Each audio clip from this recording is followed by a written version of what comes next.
Alright, this is KB3NAT, Frank up here, top of the tower. We're repairing a 80-meter dipole. The ground crew down there working on it. The center insulator's broke.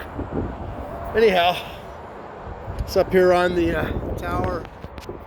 A little sunny up here, but there's our 2-meter 440 stuff.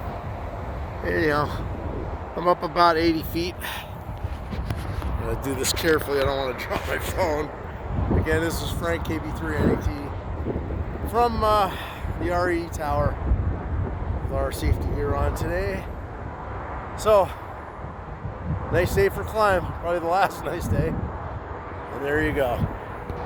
This is our view of I-79 and 90. There's Wagner Road. There's the clubhouse.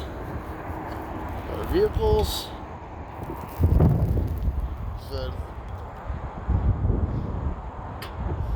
ground crew down there working on everything. The other end. And there's out towards St. Vincent's. Okay. There you go. Enough fun for one day. That's KB3NAT out.